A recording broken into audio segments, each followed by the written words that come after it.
You dig a trench, because you can't just put the foundation in the ground, you dig a trench, you lay the foundation in, and obviously you need room to work in, at least to put your hands in, and then so after the foundation's laid in, you backfill around it. And so from the surface, you can see this very dark soil, next to this is undisturbed subsoil, this is the builder's trench, all right, and it was to build this wall. Here's an even more dramatic one, you can see this large wall which steps out at the base of the foundation, and this area here with all this stuff in it is a builder's trench.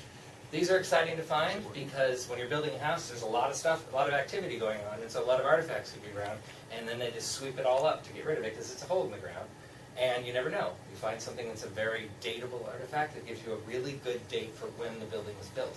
Because once you build the building, you don't leave the trench open for years. You fill it up that day, right? Then you're done, right? It's not done until the trench is filled up. So if you find something in there, let's say, which we'll never find, because I always say we'll never find it because we will, a coin with a date on it, right? And we get a coin with a date on it that says 1759. Then we know that house was built in 1759 or after, right? Because the 1759 coin goes on forever, but we know it wasn't built before then, but probably roughly around then. And so we'll take a look at that. And so one of the things we hope to find is a builder's trench in this building to help us figure out when it was built. Okay, now this is a very complicated picture, but this is just to show you how complicated these things can be, but this is also a way of thinking how we simplify it. Here's an asphalt surface from 1990. This is a concrete surface, which they don't date for us. It must go with the asphalt, the concrete put underneath the asphalt. And that was put in on top of a post-1920 soil deposit, which was put on top of a post-1795 pebble layer, all right? Which itself was put on top of a post-1780 soil level, which then was layered on top of a post-1765 shell pit, they're calling it, a pit in the ground that ended up being filled up with shells. Then there was a 1720s builder's trench for the 1720s structure. And while that sounds like a lot of numbers and a lot of complicated things, if you go in reverse, which is the way you'd normally think of it, 1, 2, 3, 4, 5, 6, 7, 8, and you've told the whole story of the site, all right? And while that was fast, I hope you at least see how we can just go through that. Here's the trick. We start here. We have no idea what's down below there. So when we're digging, we dig carefully and slowly because we don't know what's coming next. We might have a guess because we've done the unit next to it, but every deposit is unique. And so we're going down not knowing what and when something will happen. Here's a really bad analogy, all right? You've all traveled and you've all had luggage in your travels, right? And you give the luggage to the airplane company. And then you go to pick it up at your destination. And there's always a sign, make sure it's your bag, because two bags can look alike, right? So you didn't bother, you were in a hurry. You got to your hotel room, you opened it up, and it's not your stuff. But there's a note. You have to unpack that bag in the exact reverse order that it was packed, or it'll blow up. All right? You know, I never have a good what will happen or else. But in other words, was it the toiletry kit over the pants, or the pants or the toiletry kit? You know, you have to figure it out. We know that there's a lot of stuff, but we don't know how it was put there, and we have to take off the most recent one first. And sometimes things are right next to each other, and you have to just think. And so Jamie and I, and Jackie and Jeff, and some other experienced people who might work with us are all going to sit there and go and stare at the dirt. But that is the most intense archaeological work that we do, is figuring out, should that one go next or that one? And it can drive us crazy, and it can drive you crazy, waiting for us. But you also begin to understand, like, I can see I have to take out the right one next. If it's a layer cake, duh, one layer at a time, because they all just there. But it's never a layer cake. All right? All right. No, and it's not never a layer cake, but it's not always a layer cake. You know, stuff you haven't thought of before. If you have really nice handwriting, let us know. If you have really terrible handwriting, let us know. Because sometimes when you put it Sharpie on there and we can't read it, it's like you never wrote anything at all. All right? Because sometimes that's the only way that we can tell you that that's where that artifact came from. Because once it comes out of the ground and goes in the bag, that's its home. All right? You'll see Jamie and I keeping daily field notes. You won't have to keep field notes. You're here just to enjoy the fun of excavating and finding things and become excited about it. You also see us using standardized forms. In other words, to make sure that we all are recording all the data we need, the elevation, the soil, what we're finding, what we think we were digging, drawings and things like that go in forms like that. And then we'll have a camera out there, we'll have a photo board. All of that put together gives us that record. It allows us to go back among their state and reproduce what we did, all right? In paper, in images, but at least to say, we dug it and this is what it was, all right? So the key for this, just to have you in mind to help us, because sometimes we'll be asking you questions, we need to produce it in such a way that someone else could come in after us and know exactly what we did, all right? This is how they did it. This is where they were, what they found, how the process they used, how they divided up the deposits and that sort of thing, and I can make use of it. And fortunately for us, Hunter Research is a wonderful company, so when they did that initial survey, they've left us a great record, and we can make use of it, and it's very, very good. It's not always the case, all right? It's not always the case that we can show up at a site that's been excavated and do anything with what happened before, but this time it looks like it. All right, this is what these things can look like. This is the raw thing. It's not beautiful, it's handwriting, and you know, you're out in the fields, oftentimes the pages get dirty, but you can see this is everything about the site, like where you are, what unit, what level, the catalog number, the date, the initials of the person who did all this work, elevations, soil descriptions. We're going to use something called a Munsell soil color chart. I should have brought one. But you'll see us out there comparing the soil with a book of paint chips, basically, to tell us it's that kind of brown. All right? You know, 10YR4/6 dark yellowish brown, my very favorite, okay? But that is like one of those things you'll see us recording. And if you're interested and want to see how it works, please feel free to ask. If you're interested in seeing what we're doing with our paperwork, please just ask us, all right? We're happy to tell you what we're doing, because the more we explain it, all of a sudden you might be pointing out to us, oh my God, I was thinking something wrong, and now I've corrected it. That kind of communication can go a long way. But like I said, since you're coming out for a day or so at a time, you're not really going to be doing any paperwork, but this is just to illustrate how it looks to us. This is why photography is so fantastic, because as I said, once you dig it, it's gone. But as you dig it and you're going down, the photographic record is one of the best ways to figure out this is what it looked like as it was going down. This is a site, I mentioned it briefly, it's called King Manor. It's located in Jamaica, Queens. It's a historic house, not unlike the Vought, just a different cultural and historical context really exists at the same time. And this is how the process worked. Here we are, we pull out the graphs, 4 one-by-one units together. Here, this is one of those squares. We're starting to see something unusual here. And also right underneath the trowel, if you look carefully, it's a little darker over here than underneath the trowel. All right, because that darker is now much darker, and that lighter is much lighter. And you can see on the other side, wow, it's totally different over there. Right? That may not be so obvious because it's a little tiny picture up on a wall, but hopefully you at least see the basics of what I'm talking about. That difference here becomes this difference here. It's the same spot, and we're starting to see these big old stones. Big old stones buried in the ground are really interesting to us because now normally they're not there. Somebody put them there. And it could have been a dump, it could have been any number of things, but we don't find in Jamaica, Queens, which is on Long Island, which is basically a sandbar, large stones like that. We would find something like that, I expect, over here because we're in a much more rocky terrain. But anyway, the same thing goes on over here. This is where I had to think. Right. This area here is this here, and you can see we have a root that goes along that. Roots are really interesting. They grow where it's easy to grow. So if somebody's disturbed something and the soil's a little looser, the root will go through there, right? Because it's just growing, all right? And so it follows along this path, and then what this is this image has been turned like that. Okay, see this little chunk here? That's this chunk here. And what this is a perfectly circular line of stones, which of course is privy, all right? A very big hole in the ground. This actually was a privy 8 feet across in diameter. It was an amazing find, beautiful. One of these sites where they were slave owners in the 18th century, that's when this privy was built. This is probably the work of enslaved Africans who built this. Unfortunately, the fill of the privy dates to 1962, and there was a fire, all right? So they had probably been regularly cleaning it out, because this is how to reuse a privy for hundreds of years, you have to do that. And there was a fire in the historic house at King Manor, and all this stuff got thrown in. Doesn't mean it wasn't interesting. It was sort of an early 20th century set of materials that I think told us about the people who took care of this house. It had been a historic house museum since 1902. So running a house museum became something interesting we could learn about by excavating this. But nevertheless, it shows you with the photographs how the process worked and why these are invaluable resources for us in terms of reconstructing what happened. Okay.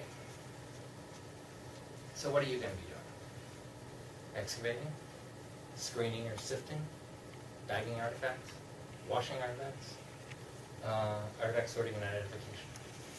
You know what excavation is. You saw what screening is. So you carry that. You take the soil out. You put it in a bucket. The bucket gets relatively full, and you're gonna hear us. That bucket's too full. All right, because you're gonna have to carry it over to the screens, and we don't want you to get hurt. All right. So fill it halfway. Say that's enough. I want to go see what I found. And the screens are going to be set up relatively close, but not right next to where we're digging, because you can't have the two next to each other because it's just too much going on. All right, so you'll walk it over and you'll screen it, you'll find everything else, everything will go in the bags like I described. If we have time and if we have enough people, we will also set up a washing station where we can turn these dirty pieces of broken plates and nails and animal bones and things like that into something that we can actually get a better look at.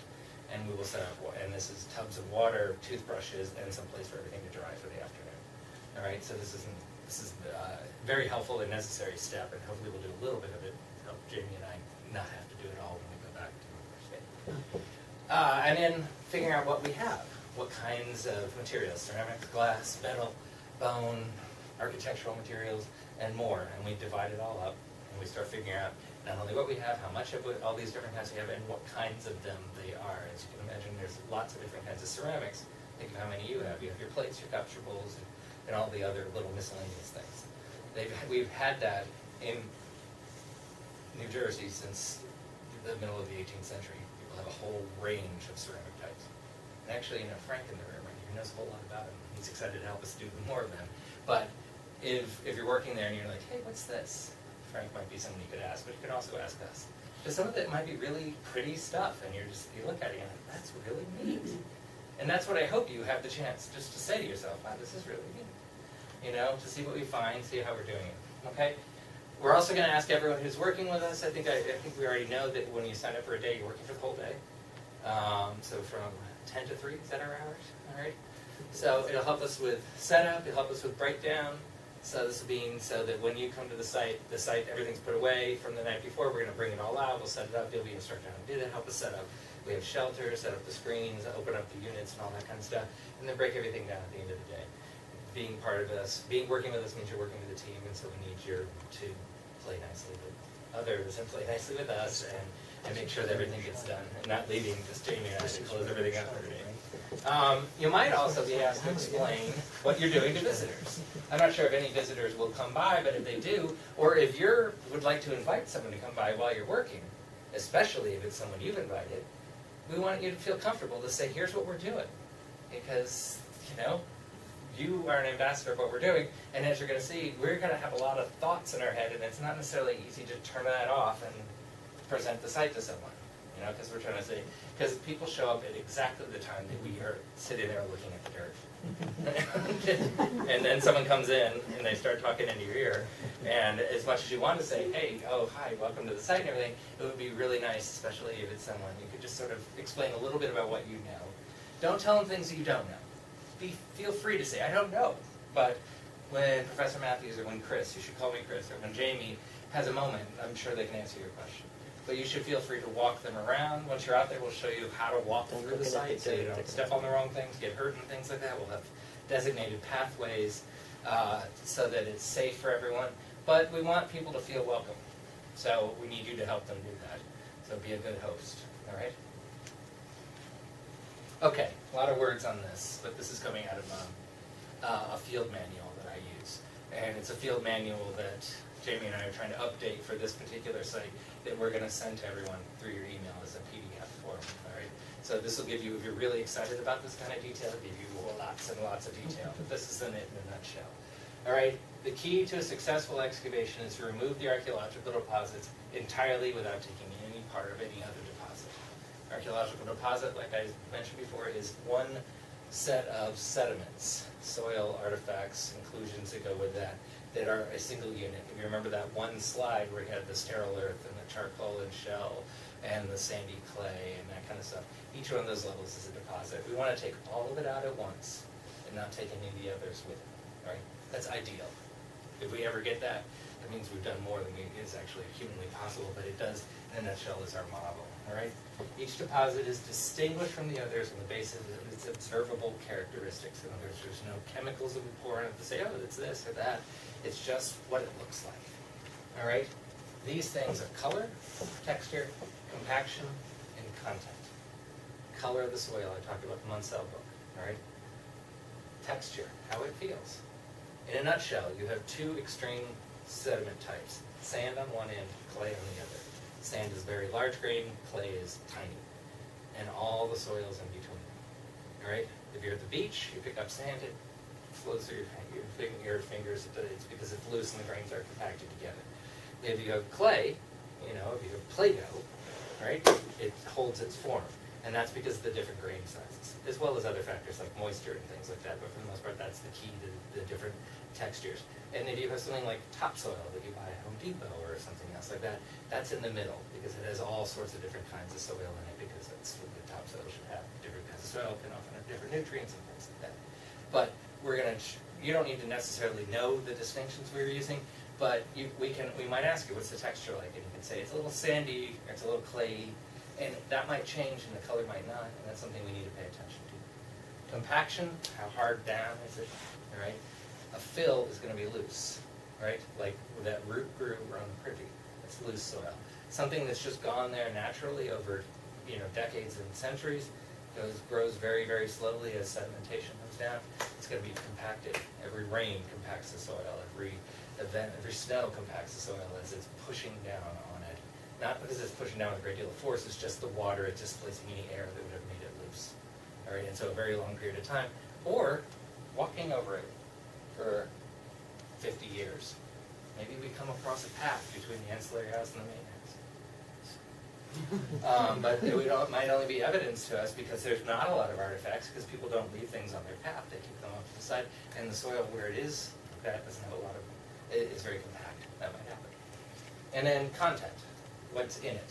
And I say artifact content, but we want to talk about other kinds of inclusions. Sometimes they'll have a lot of pebbles in it. Sometimes they'll have a lot of charcoal in it. Or sometimes they'll have a lot of, another example, shell fragments in it or something like that. That is kind of so much part of the soil you can't pull the pieces out, but you can see that it went from having none of that to now it's having a lot of that. And that's the kind of change you're paying attention to. We really are going to be counting on you guys for this information. Not on your own, but you're pulling the trowel across. So as you pull the trowel, it's not to look at what your trowel's just troweled up, it's to look what your trowel just exposed. Is it different than what I just excavated? That makes sense? That's a really good way of thinking of it. I'm not looking at what I'm finding. That's why we put it in the bucket and go to the screens. Then you get to look at what you found. It's what am I exposing? And oftentimes it's the first time it's exposed, when the trowel is the first time it comes across, that the difference is the most pronounced. All right? So if it sits there for 10 minutes in the sun, it'll dry out and it won't be as clear. Sometimes it's obvious if it's totally a big change. All right? But sometimes it's not. Okay. I won't read the whole paragraph. So we want to be alert to changes in these characteristics. We want to be alert to things that are emerging, like those stones around the privy, or bricks, or artifacts, or something else that looks like it's different. It's looking different over here, Chris. Can you come take a look? You get an A as soon as you ask for help because you think something's different, even if it's not different. Even if we come over, we're like, because sometimes it's not a difference that we need to worry about at the moment. All right, but for the most part, differences is what we're looking for. So the way to do this: keep your excavation area clean. This is people like to think this is funny. We want you to keep your dirt clean, all right? Because you're exposing sediments, and we don't want a lot of loose soil on it because they too will dry out, or somebody will walk on something and press it into the ground, and all of a sudden we don't know it's already excavated soil that's now been put back in the ground. So you want to clean it out, get it out while it's loose, so you're exposing everything, and it looks very clean, all right? If the soils are clean and don't have a lot in it, it should look as smooth as a sheet, right? So, but if it is a lot in it, it won't look as smooth. All right. So, work systematically across the unit, maintain an even depth. In other words, you don't dig over here and then dig over here. You dig like you're reading a book, left to right, top to bottom. And you'll probably be working with a partner. And one of the things you have to work out with your partner is that not one of you is digging one half, the other digging the other half, and all of a sudden it doesn't. Because you got the enthusiastic person on one side and the timid person on the other. The unit is what matters, not your experience. And if I can put it that way, you want to make sure that the whole thing is coming down nice and evenly. All right, one little scrape at a time. Work backwards across the unit, same sort of thing. Work towards yourself. That's what that means. Remove most recently created deposit first. This is what Jamie's already said. When we're trying to figure it out, what ones came first. What one came most recent. take that out first. Leave the artifacts in place until they're completely exposed. This is very important. Everyone wants to pull it out. Look what I've found. You have this huge hole in the ground because it's a lot bigger than you thought it was. Same thing goes with roots. Next thing, you're just pulling stuff up. We have root. You're gonna have. Frank asked about tools. You don't need to bring anything at all. All right, except water. We'll have some water, but it'd probably be wise to bring your own water and your lunch. We don't have the food budget, I think, to feed people. Right now. And we will break for lunch, and there's plenty of shade out there, but there is no place to get inside. And I believe our bathroom is in the school, and though I don't know the details of that yet, but we'll know that beforehand and show you how to get access to that. Are we allowed to wear gloves? Yes. Let me get back to that. I have a whole slide on clothes. All right. Where am I?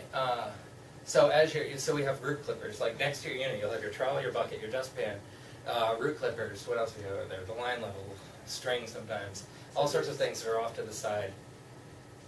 Scissors, because sometimes roots are better cut with the scissor. But what you're doing is, as you expose the root, cut it. You might be taking 50 things to get through a root, but don't pull it out of the ground. Don't pull the artifacts out of the ground. It's very tempting. I mean, you never know, because you're in a hurry. You're like, I just want to get through this. All right. So, bag all artifacts right away. Don't put them up on the side of the unit. I'll get to that in a minute. Someone's going to come along, pick it up. Hey, that's cool. And then show somebody over here, and that's what it is. That's so cool. And then they forget what unit they picked it up next to. And the artifact goes from being something useful in terms of archaeological data to garbage. If we don't know where it comes from, yeah, it came from the site. And so we don't actually call it garbage. It goes in a no provenience bag. It came from over here, but we don't know where. Put it in the bag right away. It's really neat to see the artifacts. We know that. And if we're lucky, we'll find some really beautiful ones or really interesting ones. But our job is to maintain the integrity of the data rather than kind of become enamored with the artifacts. When we're washing, if we get the chance to wash, they'll all be laying out. It'll be beautiful to see. They'll also be clean, too. But make sure everything goes in the bag right away. It's very frustrating to lose data by simple accidents like that. And make sure you have the correct bag. Some of our units might be right next to each other, but one bag goes with one unit, one bag goes with another unit. You might have two proveniences going on at the same time, so you'd have two bags to deal with. Make sure the artifact goes where it's supposed to go. All right, if you have any questions at all, ask for help. I think that comes up later. Oh, right here. Any questions? I'm not sure what I'm doing. Don't try and figure it out. Just call for help. We'll come running. All right, and it's a very small excavation area, so we're not going to be on the other side of the house or anything. We're going to be right there next to you. Okay, safety and health. I have this. I'm going to pass this around. This is the fuller explanation of what I'm going to go over. If anyone has any sort of medical condition that you would tell anyone else about, tell us about it. We can keep it in confidence. We don't need to tell anyone. You don't need to make it official. But, like, for example, let's say you're allergic to bee stings. Maybe we should know about that in case you get stung by a bee. All right? If you have any kind of other issues, maybe like a diabetes issue, you have to worry about blood sugar or something like that, you don't even have to tell us about it, but make sure that you're fully aware of what's happening in this, for you, and you're going to be outside. It could be extremely hot and humid. It could be not the day you choose to be outside all day, but it's the day you signed up, so you'll have to bear with the weather. All right? So take care of yourself, but make sure if you do have something that you feel that your supervisors for the day or for the days should know, let us know. We won't tell everyone. Hopefully nothing will come of consequence, but it's more helpful to us to know, oh no, that's right.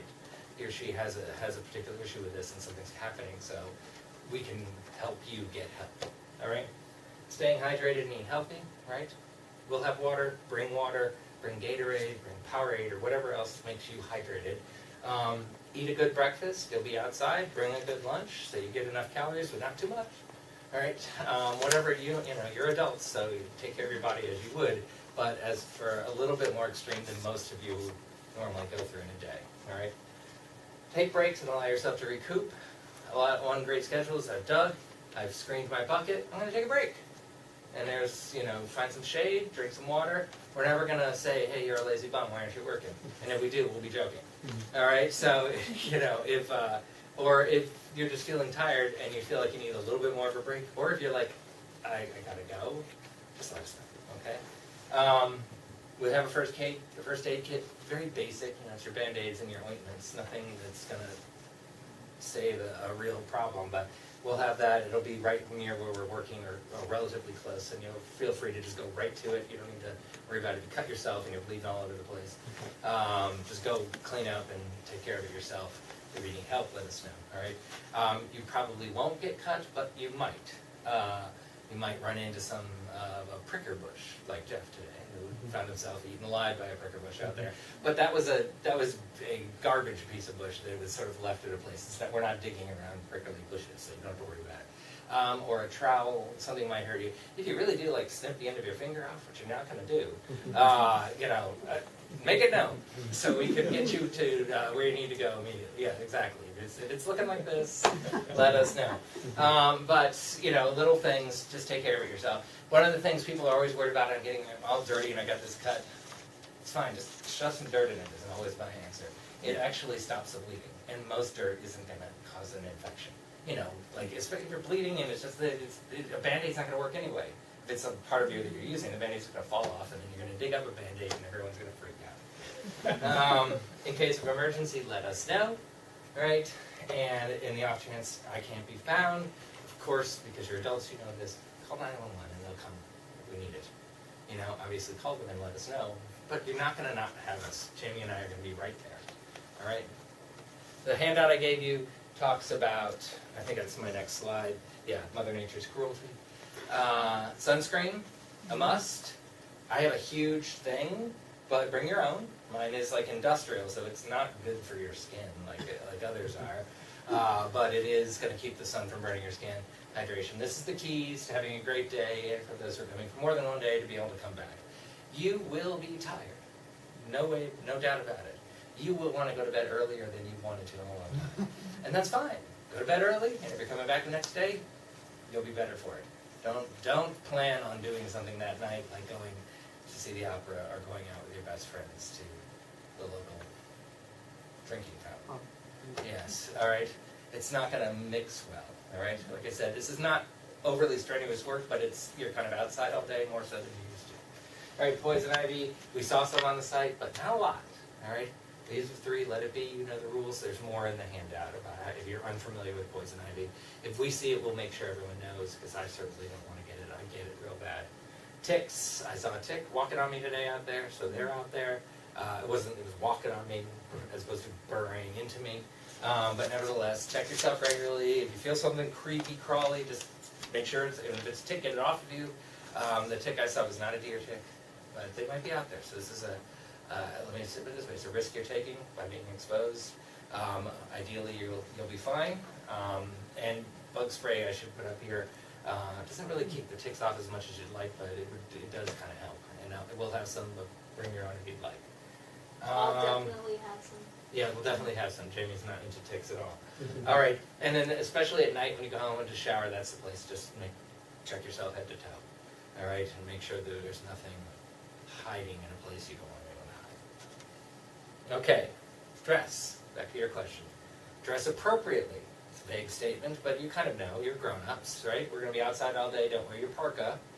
All right? But also, it's probably not a good idea to wear too little clothing. Not just for modesty's sake, but you're going to be exposed to the sun. So bikini tops or even tank tops are not necessarily the best choice. It might be better just to wear something with some sleeves. All right, shorts are fine. Most likely will be in t-shirts and shorts. Hats are a must, because that's actually where you're going to lose most of your hydration and where you're going to get sun. You'll get the ill effects of sun if you're standing out in the sun for a long time. So a comfortable hat. It doesn't have to be like a big wide brim Indiana Jones thing. I just wear baseball hats and I'd be fine. Sandals, other open-toe shoes, you're sent home. Not an option. The last thing we want to do besides digging up a Band-Aid is dig up your toe that someone just cut off with a shovel by accident, all right? It's never happened, but sneakers like what I'm wearing, which is why I've worn them, is fine. You don't need big heavy boots. Matter of fact, we don't want you to wear big heavy boots because you're just going to walk through the units and create huge boot prints, and we don't want that. Old sneakers that you don't mind getting dirty, especially the sole's a little worn off after wearing them for a while, are helpful. Like, something with very low impact is great. Those shoes are going to be fine like that. Gloves, which was your question. You're welcome to wear them. If you're doing the texture, you can't use gloves. You need your fingers, but you can take your gloves on and off. If you would like to, it's fine. You mostly, like I said, you're going to be using the trowels, but you might have to use some shovels, and you know, carrying the buckets, you might like to have gloves just as an extra layer of protection on for your hands. All right, but that's your choice to bring them or not. Okay, I can't stand digging in gloves, but that's me. All right. All right, proper behavior on site. Be exceptionally careful. All right. A lot of things are going on at once. Everything out there is fragile. The archaeological record is a lovely piece of information about the past. But if you step next to a wall that caves in underneath your foot, it's a big problem for everyone. Make sure where you step, it's solid. Don't step next to an excavation unit. Step away from it, all right? We'll have designated paths, right? And we're not going to be like spray painted and everything. You'll just be obvious. You walk through here, you don't walk through there, all right? Especially if you're carrying buckets, because it can be heavy. And you might get tipped off, so make sure you're in an area with nice solid ground that's wide enough for you to get through. All right? Stakes in the ground, string lying on the surface of the ground, stakes sticking up out of the ground, shovels lying around, tools, bags, all things you can trip on, all things you can damage themselves, all things that if you trip on them, they could cause other damage. One of the bad jokes is the shovel that's sitting the wrong way up. Someone sticks up one side, someone else gets an unwelcome hello. All that. So we'll flip them over if we see them that way, but you can help us by just making sure everything is laid out, safe. Shovels probably shouldn't be by the units. We might use them to start, we might use them to do certain things, but get things you're not using away from where we're working. All right? We'll help do that, but know that everything is there. And there's a lot of things going on. There's a lot of people, and a lot of you are beginners. So you're not sure how to behave, and that's the right. Those are the times where two people will bump into each other, and not unfortunate, but maybe you'll drop a bucket and you'll lose some dirt. And we don't have. If you're careful, that won't happen. All right. Careful. Oh, I've already done that.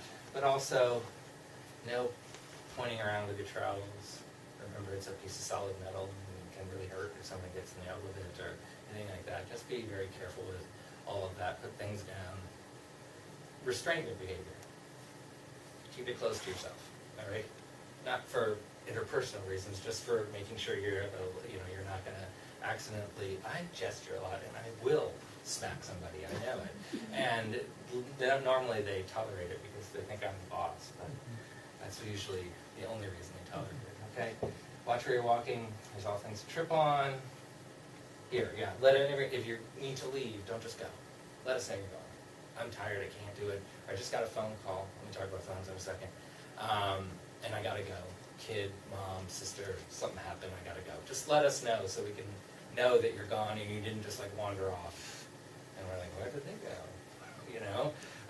And avoid working alone, working in teams. That means you have a partner who's looking out for you. And you're looking out for them. All right? So we don't want anyone to be alone.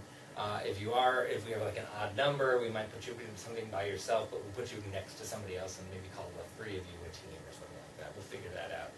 Cell phones are fine, but do us a favor, put them on vibrate so we don't turn into a lot of chirping and ringing. And if you can avoid it, give it a minute and go check it later. Tell your friends and family you're doing this so that they don't think you're just sitting around waiting for them to call. That's what some people think we're doing. All right? That's it. And that is it. Okay? So, well, first, any questions? Yeah, I'm pretty sure I'm not qualified for this. Yeah.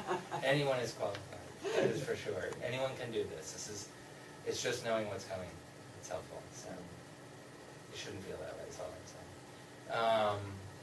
Yeah. This is probably a question that's better when we're on site, but you talked about filling the pail with dirt, and you separately talked about the importance of the different layers. Are you anytime you get to a new layer, do you stop, take the dirt you've got so that you're segregating it? Absolutely. Okay. This is segregation's not my favorite word, but the word whatever it is. Whatever it is. You once you see something new, you're not going to dig anymore. That means you have to finish what you're doing, which is the unscreened dirt, paperwork that you may help us with, or at least we will tell you stop, and we'll tell you when to go. All right. Don't make that decision on your own. Make no decisions about excavating on your own, all right? Always double check with us. Am I ready to go? Or I think this is changing. What do you think? And we'll be there. We'll say we'll be there in a minute, because that's what somebody just asked over here, and we're got to answer this one. So patience with us, but your initial thought of how it works is spot on correct. Where do we pull?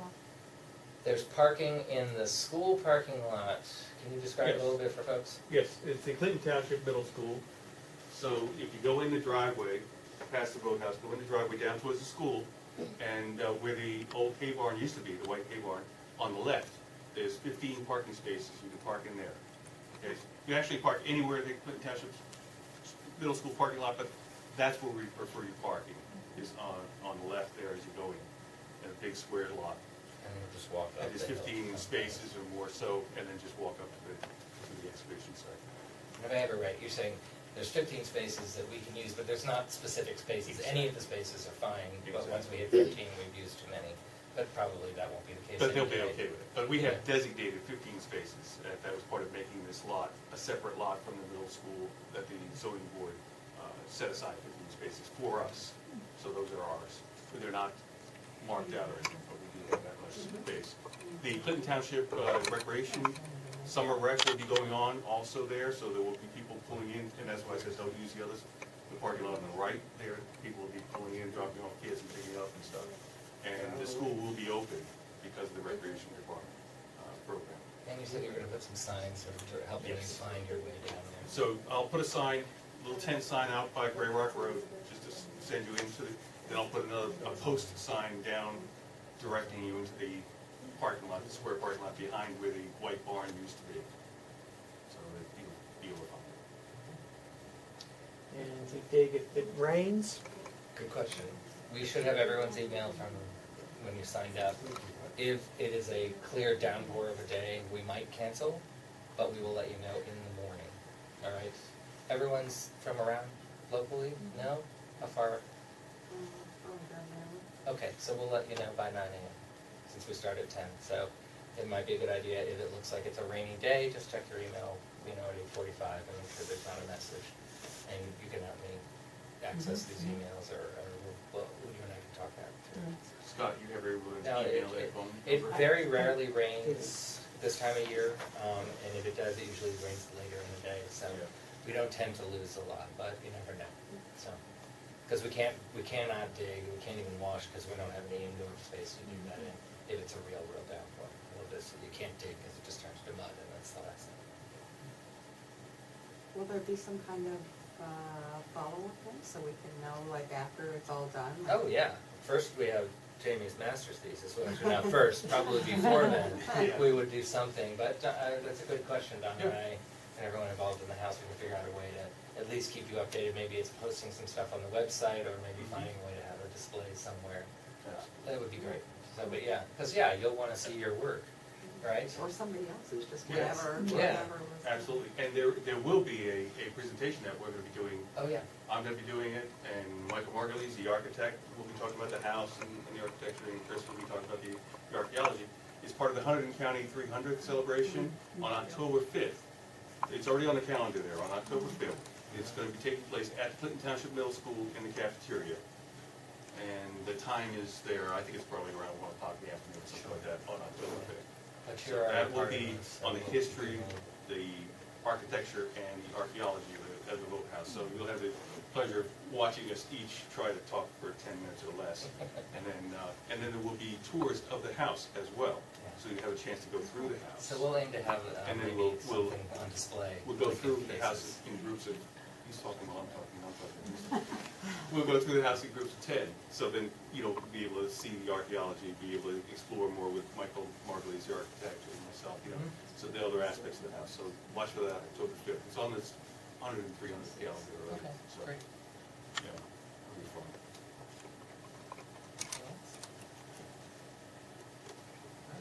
Thanks for coming, thanks for listening. Thank you. So we'll see you out there on your day, Awesome. okay? Thank you. How'd it go? If anything